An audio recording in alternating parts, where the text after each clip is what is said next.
मित्रों नमस्कार। भारत माता की जय, वंदे मातरम, जय श्री राम। मित्रों मैं दिलीप पांडे, स्वागत है आपका मेरे YouTube चैनल में। मित्रों मैं आज आपको दो महत्वपूर्ण समाचार दिखाऊंगा। एक समाचार तो भारत से आ रहा है और दूसरा समाचार अमेरिका से आ रहा है, जो दुनिया की सबसे बड़ी खबर है। उस पर आज हम चर्चा करेंगे। तो सबसे पहले हम बात करेंगे यूनाइटेड स्टेट्स की, सबसे पहले हम बात करेंगे ट्रंप की। मित्रों मैंने जो थंबनेल लगाया है अपने इस YouTube चैनल पर कि ट्रंप का कटा हुआ सर लेकर के दंगाई घूम रहे हैं। जो कटा हुआ सर है, कटा हुआ सर यानी कि जो ट्रंप का एक पुतला बनाया, इसके बाद बताइए अमेरिका के अंदर ट्रंप के उस पुतले में, यानी ट्रंप का जो सर दिख रहा है पुतले में, उसको बाकायदा काटा और उसके बाद उसको काट करके यूं लेकर के घूम रहे हैं। जो सड़कें हैं अमेरिका की, वहाँ पर जो ट्रंप के विरोधी हैं, और इसमें कौन लोग पता है आपको? इसमें जिहादी हैं, इसमें कम्युनिस्ट हैं, और सबसे ज़्यादा जो वहाँ पे हिंसा हो रही है, ये इस वक्त लाल और हरा, ये जो दोनों आतंक हैं, ये अमेरिका के अंदर एक होकर अमेरिका में कोहराम मचा रहा है। तो आखिर ये स्टोरी क्या है, ये कहानी क्या है, इस कहानी पर आज हम चर्चा करेंगे। लेकिन उससे पहले एक बार फिर से मेरी आपसे एक प्रार्थना है, और वो प्रार्थना ये है कि आप ज़रूर हमारे इस YouTube चैनल को सब्सक्राइब कर लीजिए। और जो लोग बार बार हमारे चैनल पे आते हैं लेकिन उन्होंने अब तक किसी वजह से या कोई मन में शंका की वजह से अब तक हमारे चैनल को सब्सक्राइब नहीं किया है, तो वो भी ज़रूर सब्सक्राइब कर लें, ताकि उनको सभी तरह के नोटिफिकेशन मिलें। अब वो हमारे चैनल्स पे अगर आएंगे, जुड़ेंगे, तो उन्हें हर रोज़ कुछ नई नई खबरें जानने को मिलेंगी और उन्हें काफ़ी कुछ जानकारियाँ यहाँ पर मिलती रहेंगी। तो सबसे पहले आज हम अपनी जो शुरुआत है वो अमेरिका से कर रहे हैं। मित्रों अमेरिका के अंदर आज सुबह से ही पूरी दुनिया के अंदर अमेरिका की तस्वीरें वायरल हो रही हैं। तस्वीरों में दिखाया जा रहा है कि गाड़ियां एक तरफ से बिल्कुल धूं धूं करके जल रही हैं, और उन जल रही गाड़ियों के ऊपर जो शरणार्थी हैं या जो अप्रवासी हैं, जो कि अमेरिका के अंदर घुसपैठिए हैं, वो उन जली हुई गाड़ियों पर चढ़ करके सोवियत संघ का झंडा लहरा रहे हैं। पुराना झंडा जो होता है सोवियत संघ का, उसको लहरा रहे हैं। रूस के झंडे लहरा रहे हैं। यहाँ तक कि जो मैक्सिकन फ्लैग है, यानी जो मैक्सिको जो देश है, वहाँ का फ्लैग लहरा रहे हैं और अमेरिका के झंडे को बिल्कुल खुल करके जला रहे हैं।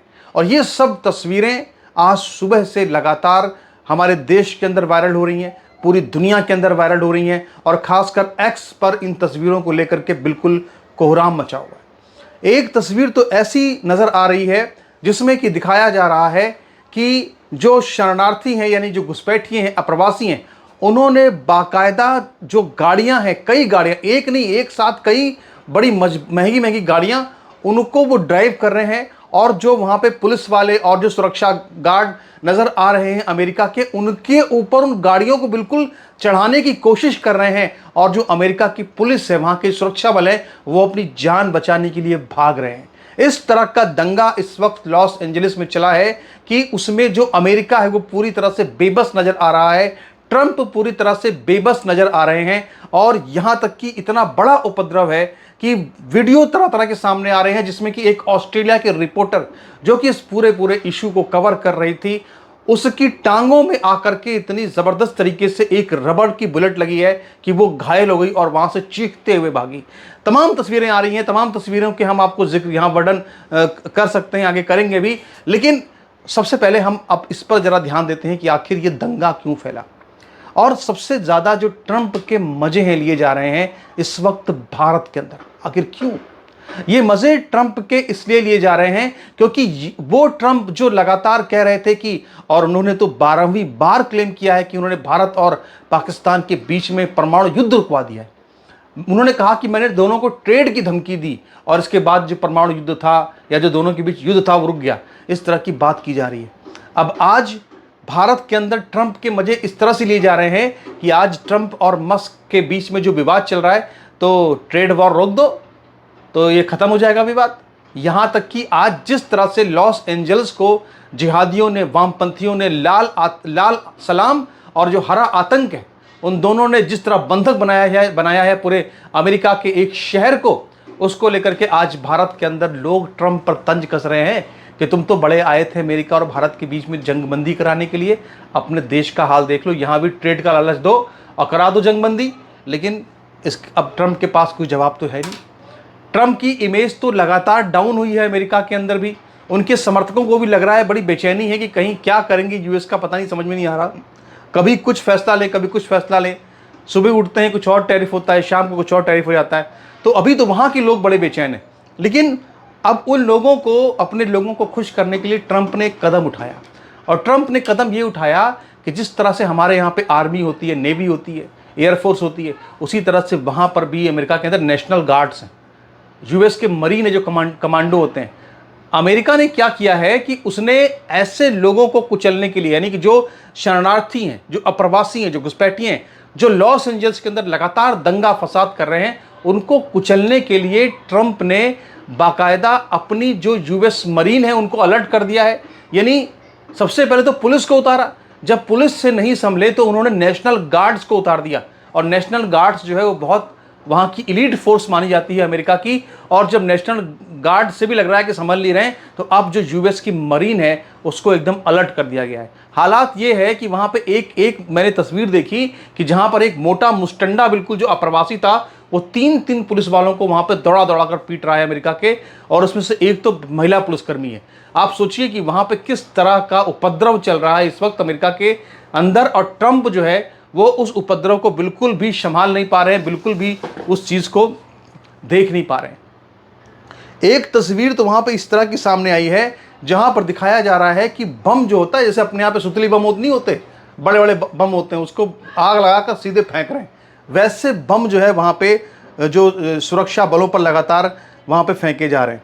हालात ये है कि आप समझ लीजिए कि बिल्कुल अमेरिका की जो स्थिति है वो बिल्कुल ऐसी नज़र आ रही है जैसे कोई गाज़ा पट्टी हो।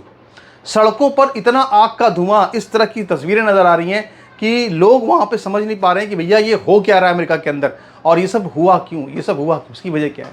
दरअसल अमेरिका का जो लॉस एंजल्स शहर है, यहाँ पे लगभग 13.5 लाख अप्रवासी रहते हैं, जो वामपंथी हैं, जो जिहादी हैं, जो सेकुलर कहते हैं अपने आप को कि हम सेकुलर लॉबी हैं। वो लोग लगातार लॉस एंजल्स शहर को ये कहकर पूरी दुनिया के अंदर प्रचारित करते थे कि ये तो विविधता वाला प्रदेश है, यहाँ तो विविधता ही विविधता है, ये तो सबसे महान धरती है जहाँ पर हर तरह के लोग रहते हैं। और यही हर तरह के लोग का प्रोपेगेंडा चला करके यहाँ पे खूब भारी मात्रा में घुसपैठियों को, अप्रवासियों को यहाँ पर लाया गया, उनको बसाया गया। और जब ट्रंप ने जो वादा किया था कि वो इन सारे अप्रवासियों को जेल में डालेंगे, इनको उनके देश भेजेंगे, इसीलिए जो ट्रंप का प्रशासन है वो लगातार इन इलाकों में जा कर के वहाँ पे छापेमारी कर रहा था, वहाँ पे ला करके पकड़ कर उनको जेल में बंद कर रहा था। और यही वजह है कि वहाँ पे कई दिनों से जो वामपंथी ब्रिगेड उनकी है, जो कम्युनिस्ट हैं और वहाँ के जो जिहादी हैं, वो सब वहाँ मिल करके प्रोटेस्ट कर रहे थे। बाकायदा आप समझ लीजिए कि जो वहाँ पे जो जिहादी थे उन्होंने बड़ी स्ट्रेटजी से मैक्सिको का फ्लैग लिया और नकाब पहने ताकि कोई उन्हें देख ना पाए, और इसके बाद जो है वहाँ पे वो जम करके पूरी गुंडागर्दी उत्पात करते नजर आए। अब भले ही वो अपने आप वो दिखा रहे थे कि हम तो ईसाई हैं, अंदर से तो वो सब मुसलमान थे, लेकिन उन्होंने दिखाया कि हम ईसाई हैं और ईसाई बनकर उपद्रव कर रहे थे। लेकिन अब जो उनकी हरकतें हैं उससे साफ है कि वो क्या हैं।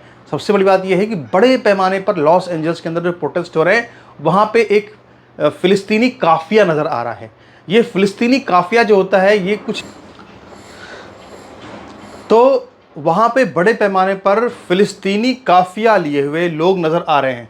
अब कैसा होता है ये फ़िलिस्तीनी काफ़िया, मैं आपको ज़रा ये भी एक बार यहाँ पर दिखाना चाहता हूँ तो आप यहाँ पर समझ पाएंगे। जैसे आप यहाँ पर देखिए, ये जो आप देख रहे हैं, ये जो इस तस्वीर को देखिए, आप इस तस्वीर में आप ज़रा इसको देखिए, इसे कहते हैं फ़िलिस्तीनी काफ़िया।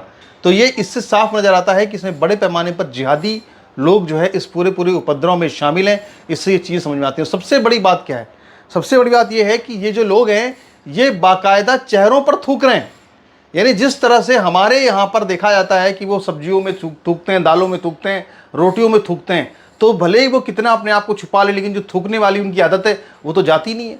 तो आप क्या कर रहे हैं कि ये जो सारे वहाँ पे शरणार्थी हैं, घुसपैठिए हैं, ये वहाँ पे सुरक्षा कर्मियों पर थूक रहे हैं। जैसे फ़िलिस्तीन के अंदर करते हैं, ये गाज़ा पट्टी के अंदर करते थे, वैसे ही लॉस एंजल्स के अंदर कर रहे हैं और थूक रहे हैं वहाँ पे सुरक्षा बलों पर। अब ट्रंप ने ये कहा है कि हम इन सुरक्षा बलों को पूरी छूट दे रहे हैं कि जो भी इस तरह से थूकने की हरकत कर रहा है उसको बुरी तरीके से सबक सिखाया जाए। खैर, अभी जो स्थिति है वो ये है कि मैं आपको अब यहाँ पर एक तस्वीर दिखाना चाहता हूँ। जो आप तस्वीर देखेंगे तो आप कहेंगे आप इसको देख रहे हैं, ये आप देखिए एक नकाबपोश है जिसने कि पूरा बाकायदा ट्रंप की एक बाकायदा एक पूरा एक पुतला बनाया और उसके बाद ट्रंप के उस पुतले को काटा और इसके बाद ट्रंप का जो सर है उसको लेकर के बाकायदा ये इस तरह से लहरा रहा है। आप समझ सकते हैं, हिम्मत देखिए इनका हौसला देखिए। जहाँ पे ट्रंप सरकार चला रहा है वहाँ पे ट्रंप की नाक के नीचे ट्रंप का पुतला बना करके ट्रंप का सर धड़ से अलग करके इसके बाद बाकायदा उसको ले करके हाथ में लहराते हुए इस तरह की जो है तस्वीरें, इस तरह के वीडियो नज़र आ रहे हैं। मैं आपको वीडियो नहीं दिखा रहा हूँ यहाँ पे क्योंकि वीडियो दिखाना उचित नहीं होगा, उस पर एक्शन हो सकता है यूट्यूब के द्वारा। लेकिन जो यहाँ पर इसकी हरकतें देखिए आप समझ सकते हैं कि आखिर ये जो घुसपैठियों की समस्या है, जो शरणार्थियों की समस्या ये कितनी बड़ी हो चुकी है पूरी दुनिया के अंदर। और चूंकि इनकी संख्या वहाँ पर 13.5 लाख है तो वहाँ पर इनकी जो मन मर्जी आए कर रहे हैं। पूरे इन्होंने वहाँ की पुलिस व्यवस्था को, उन्होंने वहाँ पे नेशनल गार्ड्स को, यूएस मरीन को, सबको उन्होंने वहाँ पे नाको चने चबाने की पूरी प्लानिंग कर ली है। और इस समाचार के बाद आगे बढ़ते हैं, देखते हैं एक और बात करते हैं एक और बहुत बड़े समाचार की। 4-5 साल पहले मुझे लगता है शायद कोरोना का टाइम था, जब एक नोट बहुत वायरल हुआ था और उस नोट में लिखा था सोनम गुप्ता बेवफा है। अब सोनम गुप्ता बेवफा थी कि नहीं थी ये तो पता नहीं चला और ये तो कोई कह भी नहीं सकता, लेकिन सोनम रघुवंशी बेवफा निकली, ये बात बिल्कुल साबित हो चुकी है। मित्रों, मैं आपको दिखाना चाहता हूं यहां पे कुछ तस्वीरें। आप ज़रा इन तस्वीरों को देखिए। ये सोनम रघुवंशी हैं, आप देख रहे हैं ये सोनम रघुवंशी हैं और ये हैं राजा रघुवंशी। और इनकी ये तस्वीरें आप देख सकते हैं। यहाँ पर दोनों एक कपल हैं, लगभग 3 हफ्ते पहले इनकी शादी हुई थी और इसके बाद ये लोग हनीमून पर चले गए थे मेघालय। आप तस्वीरों को अगर देखेंगे तो कोई इन तस्वीरों को देखकर ये कह नहीं सकता कि इस तस्वीर के पीछे एक षड्यंत्र है, इस खूबसूरत महिला के पीछे एक साजिश है, कोई नहीं कह सकता। लेकिन हनीमून के ही दौरान, हनीमून पीरियड में अगर पत्नी किसी अपने पति की हत्या करवा दे तो ये मामला बहुत ज़्यादा एक रहस्यपूर्ण मामला हो जाता है। और अब समझ लीजिए कि पिछले 17-18 दिनों से यानी लगभग 3 हफ्तों से लगातार ये जो तस्वीरें थी, ये तस्वीरें इन तीनों जो दोनों कपल्स हैं, इनकी ये तस्वीरें यानी इन कपल की तस्वीरें लगातार पूरे देश के अंदर वायरल हो रही थी। लोग सवाल पूछ रहे थे 17 दिन बीत गए, कहाँ है सोनम और राजा? आखिर ये लोग जो हनीमून मनाने गए थे आखिर ये कहाँ गायब हो गए? ये सवाल लगातार तैरता रहा, ये सवाल लगातार लोग पूछते रहे।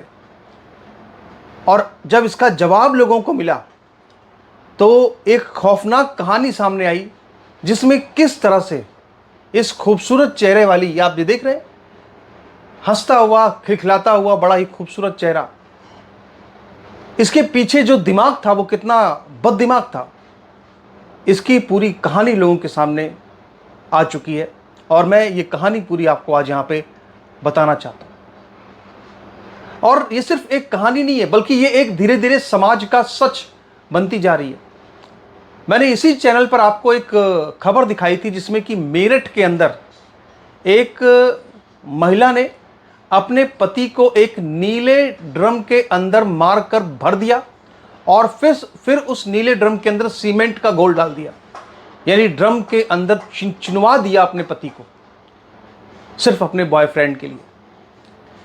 एक ऐसी घटना सामने मैंने आपको दिखाई थी जहां पर कि एक महिला, वो एक गांव की घटना थी, छोटा कस्बा था, जहां पर एक महिला अपने पति को सांप से डसवाती है, सांप छोड़ देती है और पहले तो मार देती है, यानी कत्ल तो पहले ही कर देती है और इसके बाद फिर वहां पे सांप छोड़ देती है। सांप उसको 21-22 बार काटता है, हेडलाइंस बनती है कि सांप ने काटा। बाद में चलता है पता कि दरअसल हत्या पहले ही हो चुकी थी और हत्या उसकी पत्नी ने और उसके बॉयफ्रेंड ने की थी।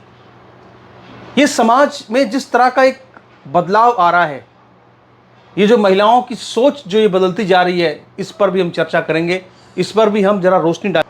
आज सुबह के वक्त समाचार ये आया कि उत्तर प्रदेश के गाजीपुर में एक ढाबे पर ये इस तरह से गुमसुम मिली। अगर आप इस शक्ल को देखें तो ये शक्ल मुझे कुछ ज्योति मल्होत्रा से मिलती जुलती नजर आ रही है। मतलब वो नहीं है, मगर जो मुखाकृति है, मुखाकृति से बहुत कुछ पहचान हो जाती है कि व्यक्ति किस तरह का है। जो मुखाकृति है वो कुछ ज्योति मल्होत्रा से मिलती नजर आ रही है, जो कि जासूस निकली आईएसआई की, भारत के अंदर जासूसी कर रही थी। तो यहां पर अगर हम देखें तो जैसे ही ये सोनम रघुवंशी की तस्वीर की मौजूदगी समझ में आई गाजीपुर के अंदर एक ढाबे पर, इसने अपने पिताजी को, अपने फैमिली को फ़ोन किया और कहा कि भाई मैं तो यहाँ ढाबे पर पड़ी हूँ, मुझे कुछ पता नहीं मैं यहाँ कैसे आई। और इसके बाद फिर फ़ोन कॉल गया गाजीपुर पुलिस के पास, उनके माता पिता का इसके, और इसके बाद फिर उसको गाजीपुर की पुलिस ने बरामद कर लिया है। लेकिन अब जो सबसे बड़ा जो खुलासा हुआ है वो खुलासा मेघालय की पुलिस ने कर दिया है कि दरअसल ये जो लड़की है ये पूरा नाटक कर रही है, दरअसल यही अपने पति की हत्यारण है। तो अब अगर हम आगे इस पूरे मामले को समझें तो हम जरा सोनम रघुवंशी की पूरी जो कुंडली है उसको खंगालते हैं कि आखिर इसका क्या काम था, क्या बिजनेस करती थी, कैसा ये परिवार था। तो आप ज़रा इस चीज़ को समझ सकते हैं, देख सकते हैं कि दोनों ही बड़े ही अच्छे परिवार से थे, दोनों ही परिवार बड़े बिजनेसमैन थे। और जो सोनम के पिता थे उनका सनमाइका का काफ़ी बड़ा बिजनेस था, और राजा रघुवंशी जो थे ये एक ट्रांसपोर्ट कारोबारी थे, इनका ट्रांसपोर्ट का काम था। दोनों अच्छी फैमिली थे, बिजनेसमैन परिवार से थे। और यही वजह थी कि जब इनकी गुमशुदगी हो गई, ये दोनों नहीं मिले, तो इसके बाद डॉक्टर मोहन यादव जो कि मध्य प्रदेश के मुख्यमंत्री हैं और केंद्रीय मंत्री शिवराज सिंह चौहान, दोनों ही लोगों ने लगातार प्रधानमंत्री मोदी से रिक्वेस्ट की, उनको चिट्ठियां लिखी कि आखिर ये क्या हुआ, इनका पता लगाया जाए और इसकी जांच अगर हो सके तो सीबीआई से भी इसकी इंक्वायरी कराई जाए। यानी ये एक मध्य प्रदेश का एक बहुत ही बड़ा हाई प्रोफाइल केस बन गया। और इंदौर का ये मामला है, इंदौर से मामला शुरू होता है और इनकी जो विवाह है वो लगभग 3 हफ्ते पहले होता है। और शादी के पहले अगर हम बात करें तो ये जो सोनम रघुवंशी थी ये अपने पिता का हाथ बटाती थी अपने बिजनेस में। यानी सोनम के जो पिता थे, सोनम रघुवंशी के जो पिता थे, उन्होंने अपनी बेटी पर पूरा विश्वास रखा, अपनी बेटी को पढ़ाया, अपनी बेटी को लिखाया, अपनी बेटी को एक हर चीज़ की शिक्षा दी, उच्च शिक्षा दी। और इसके बाद उनको अपनी बेटी पर इतना भरोसा था, इतना विश्वास था कि उन्होंने अपनी बेटी को अपने ऑफिस में आने जाने की छूट दी, अपने बिजनेस को संभालने की छूट दी।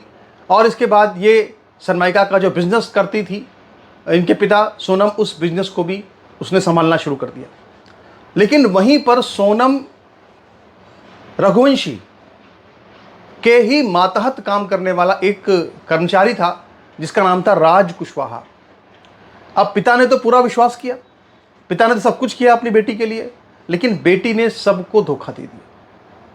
इनका जो है अपने ही मातहत काम करने वाले एक कर्मचारी जिसका नाम राज कुशवाहा था, उससे इनका जो है वो ईलू शुरू हो गया। और इसकी खबर, इसकी भनक कतई इनके पिता देवी सिंह को भी नहीं लगी, उनको भी जानकारी नहीं मिली कि कुछ ऐसा उनके ऑफिस के अंदर पक रहा है, उनके ऑफिस के अंदर उनकी ही बेटी के साथ कोई कर्मचारी उनका ही वो इश्क फरमा रहा है, पता ही नहीं चला उनको। और त्रिया चरित्रम दैवम न जानाति कुतो मनुष्य, ये सब तो कथाएं कहावतें कितनी हैं। तो अब इनकी शादी की बात हुई, शादी की बात तय हो गई। उस समय अब ये बात सामने नहीं आ रही है कि आखिर देवी सिंह को, इनके पिता को, इनके इस रिश्ते के बारे में जानकारी थी कि नहीं थी कि इनका एक पहले से रिश्ता चल रहा है राज कुशवाहा के साथ में। इनको जानकारी इस बात की बिल्कुल भी नहीं थी, देवी सिंह को थी कि नहीं थी अभी इस बारे में कुछ कंफर्म नहीं है। देवी सिंह तो ये कह रहे हैं कि भाई हमें इस बारे में कोई जानकारी नहीं थी, और उनका ये कहना है कि उनकी बेटी बिल्कुल पाक साफ है और उनकी बेटी को फंसाया जा रहा है, सारी जो गलती है वो मेघालय पुलिस की है, वो पूरा एक फर्जी की स्टोरी बना रही है, उनका तो ये कहना है। तो बहरहाल शादी हुई। अब शादी के पहले क्या इसने मना किया शादी करने से, क्या किया, ये तो कुछ सामने नहीं आया, लेकिन शादी हुई। और जब शादी हुई तो तस्वीरें इस तरह की बिल्कुल सामने आई जिसमें कि हंसते खुशी, बिल्कुल हंसते खुश खिलखिलाते फोटोशूट हुए और किसी को भी ये भनक नहीं लगी कि कुछ इसमें जरा भी गड़बड़ है, कुछ पता नहीं चला कि इसमें क्या दिक्कत हो सकती है। लेकिन शादी के बाद, यानी कि जब शादी हो जाती है तो शादी के बाद जो असल खेल है वो सोनम रघुवंशी का शुरू होता है। सबसे पहले तो ये कि राज कुशवाहा की ऐसी कोई प्लानिंग नहीं थी, वो किसी तरह के हनीमून पर जाने की इच्छुक नहीं थे, लेकिन सोनम रघुवंशी ने इनको बाध्य किया, मजबूर किया। सबसे पहले तो इनको ये देवी दर्शन के बहाने घर से निकालकर बाहर ले गई। सबसे पहले इन्होंने कहा अपनी सास से कि हम तो अपने आपके बेटे को असम में कामाख्या देवी के मंदिर ले जाना चाहते हैं, जहां पर उनके कामाख्या देवी मंदिर के दर्शन करेंगे। अब ये दोनों गए, इन्होंने कामाख्या देवी मंदिर के दर्शन किए और कामाख्या देवी मंदिर के दर्शन के बाद फिर सोनम रघुवंशी ने बिना अपने पति से कोई बातचीत किए मेघालय की भी टिकट बुक करा दी। मेघालय की टिकट बुक करा दी और इसके बाद फिर राजा रघुवंशी ने अपनी मां को फ़ोन किया और बताया कि सोनम ने तो मेघालय की टिकट बुक करा दी है, अब हम क्या करें, जाना ही पड़ेगा। और सोनम ने इस बारे में किसी को कुछ भी नहीं बताया। आखिरकार सोनम के दबाव के चलते, भाई नई नई शादी थी, पत्नी की बात तो माननी ही पड़ती, लोग मानते ही हैं, वो भी घूमने जाने की बात थी। उन्होंने कहा चलो ठीक, घूमने का मन होगा, तो इन्होंने तय कर लिया कि ये मेघालय जाएंगे। ये मेघालय गए और वहाँ पे इन्होंने एक स्कूटी किराए पर ली ताकि पहाड़ियों पर ऊंचे जाकर चढ़ाई कर सकें। और जब ये घर से निकले इंदौर से, उसके 3 दिनों के अंदर इनकी जो लोकेशन थी वो मिलना बंद हो गई, इनकी जो मोबाइल थे वो स्विच ऑफ हो गए। हुआ क्या? हुआ ये कि मेघालय के अंदर एक जगह है जिसका नाम मैं आपको यहां बताना चाहता हूं, जिसको बोलते हैं सोडांग झरना। यहां पहले से भी एक खतरनाक जगह है, यहां पहले से भी कई 1-2 कपल्स की लाशें मिल चुकी हैं, मतलब वो दुर्घटना का शिकार हो गए। बहुत ऊंचा इलाका है और वहां पे रेलिंग पूरी बनी हुई है। यानी ऐसी जगह पर, खतरनाक जगह पर सोनम रघुवंशी अपने पति को, राजा रघुवंशी को ले गई। और इस बीच जब वो चढ़ाई कर रहे थे मेघालय पे, तो इसकी अपनी सास से फोन पर बात भी हुई, जिसकी एक ऑडियो रिकॉर्डिंग भी चल रही है इस वक्त कई चैनल्स पर। और उस ऑडियो रिकॉर्डिंग में ये सोनम रघुवंशी लगातार ये कह रही थी कि माँ जी मैं तो उपवास पर हूं, मैंने कुछ भी नहीं खाया पिया है। वो उपवास पर थी, मतलब वो कह रही थी मैं उपवास पर हूं। और यहां तक कि जो सोनम रघुवंशी की जो सास है, उसने ये भी कहा प्यार से कि बेटा तुम कुछ खा लेना, कहीं पे कुछ जूस केला कुछ मिले तो वहाँ खा लेना।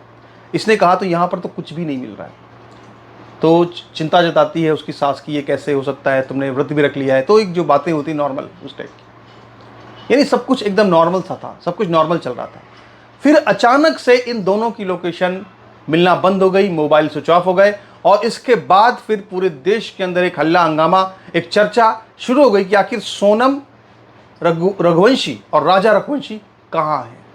किसी को कुछ पता नहीं चल रहा था कुछ पता। और आखिरकार फिर इस पर मेघालय पुलिस अपनी जांच शुरू करती है। और अब जब जांच शुरू करती है तो बहुत सारी ऐसी मिसिंग लिंक्स सामने आते हैं, बहुत सी ऐसी कड़ियां सामने आती हैं, जिससे कि सारी बातें धीरे धीरे क्लियर हो जाती हैं कि किस तरह से सोनम रघुवंशी ने अपने ही पति का कत्ल करवाया, अपने ही पति की हत्या करवाई। अब सबसे बड़ी बात यह कि सोनम रघुवंशी ने मेघालय जाने की टिकट तो बुक कराई थी, लेकिन मेघालय से वापस आने की टिकट बुक ही नहीं कराई थी। बड़ी अजीब बात है, जाने की टिकट बुक कराई मगर आने की टिकट नहीं बुक कराई। दूसरी बात यह कि सोनम रघुवंशी ने अपने पति की हत्या के पूरे केस को एक लूटपाट का केस बनाने की पूरी साजिश रची। सोनम रघुवंशी ने अपने पति राजा रघुवंशी को एक सोने की चेन पहना दी, मोटी सोने की चेन। भाई कारोबारी लोग थे, इनके पास गहना था अच्छा, इन्होंने बड़ी मोटी चेन अपने पति को पहनाई। और इसके बाद जब उस इतनी मोटी चेन को पहने हुए देखा वीडियो कॉल में या फोटो में राजा रघुवंशी की मां ने, यानी कि सोनम की सास ने, तो उसने अपने बेटे से पूछा बेटा ये तुमने इतनी मोटी चेन क्यों पहन रखी है, लूटपाट हो सकती है। तुम्हें कोई अपहरण कर सकता है। तो इसके बाद फिर राजा ने ये कहा कि मुझे इस चैन को पहनने का दबाव सोनम नहीं बनाया था। और इसके अलावा ऐसे सीसीटीवी फुटेज सामने आ गए हैं जिसमें कि ये लगातार जो सोनम है वो मोबाइल पर चैटिंग कर रही है। यानी एक तरफ तो ये अपने पति को एक ऐसी खतरनाक जगह ले जा रही थी जो पहले से ही बड़ी बदनाम जगह थी कि यहां पर तो अक्सर दुर्घटनाएं हो जाती हैं, शोडांग झील। और इसके अलावा इसने 3-4 हत्यारे हायर किए थे अपने बॉयफ्रेंड राज कुशवाहा की मदद से, मध्य प्रदेश के रहने वाले। उन तीनों को गिरफ्तार कर लिया गया। उनको ये बाकायदा अपने पति की और अपनी लोकेशन भी शेयर कर रही थी, अपनी लोकेशन भी शेयर कर रही थी कि हम कहां कहां पे जा रहे हैं। और आखिर वही हुआ जिसका डर था कि ये एक सुनसान जगह पर शोडांग झील के पास अपने पति को ले गई। वहां पे हत्यारे भी आ गए और उन हत्यारों ने इसके पति को मार दिया, धारदार हथियार से मारा। और इसके बाद आप देखिए, आपने देखा होगा कि अक्सर जो कहीं ऊंचे पहाड़ों पर जो रेलिंग बनी होती है, अगर आप घूमने गए होंगे देखा होगा आपने कि आप जब पहाड़ों पर चढ़ते हैं तो सरकार बगल में रेलिंग बना देती है कि कोई नीचे न गिर सके, नीचे बड़ी खाई होती है। तो जो इन्होंने क्या किया कि हत्या करी राजा रघुवंशी की और उसके बाद उसकी लाश को उस रेलिंग के पार खाई के नीचे फेंक दिया। और इसके बाद 2 जून को सोडांग झरने के पास में राजा रघुवंशी की लाश मिलती है। लेकिन सोनम जो थी वो अभी भी लापता थी 2 जून के बाद भी। सबसे बड़ी बात यह कि जो लाश मिलती है राजा रघुवंशी की, तो उस लाश के पास से, यानी उस लाश के पास से एक हथियार मिलता है धारदार। इसके अलावा उसमें पर्स गायब थी, उनकी एक हीरे का ब्रेसलेट पहना था वो गायब था, उनकी सोने की चेन गायब थी, कई कीमती सामान गायब थे उनके पास से। यानी एक पूरी बिल्कुल फुल प्रूफ लूट की साजिश लग रही थी कि लूट हो गई इस लड़के के साथ में। और उसकी जब इसकी सोनम रघुवंशी जब गायब थी तो लोगों ने समझा कि ये तो किडनैप हो गई होगी, ये तो किडनैप हो गई होगी। और इसके बाद अचानक से फिर गाजीपुर के अंदर, मतलब कहां का सोचिए मामला मध्य प्रदेश का, वहां से पहुंचा असम कामाख्या देवी मंदिर दर्शन, इसके बाद मेघालय, और फिर लड़की कहां मिलती है? लड़की मिलती है उत्तर प्रदेश के गाजीपुर में। सोच रहे हैं आप, 4 राज्यों को मिला करके साजिश बुनी गई। इस लड़की कितनी मास्टरमाइंड थी, आप जरा देखिए किस तरह से इसने पूरी षड्यंत्र रचा इसका। और अब इसको यह लगा कि शायद दुनिया इसकी कहानी पर भरोसा कर लेगी, लेकिन इसको पता नहीं है कि पुलिस के पास तो 50 तरीके हैं सच निकालने के। इसकी कॉल डिटेल, इसकी व्हाट्सएप चैटिंग, सब कुछ पूरे सबूत प्रॉपर तरीके से मौजूद हैं, जिससे ये स्पष्ट हो रहा है कि इस सोनम रघुवंशी ने अपने पति को मरवा दिया, वो भी हनीमून पीरियड के दौरान, जब हनीमून के ले गई थी कि हनीमून मनाने जा रहे हैं। तो जो वो कहते हैं ना कि नोट पे लिखा था कि सोनम गुप्ता बेवफा है, तो सोनम गुप्ता तो बेवफा नहीं निकली, वो तो कुछ पता ही नहीं क्या है। लेकिन सोनम रघुवंशी ये तो बेवफा निकल गई। बहुत चर्चा हो रही है इस केस की, अभी और भी कई खुलासे इसमें लगातार होंगे, इसकी हम यहाँ पे चर्चा अवश्य करेंगे आपसे।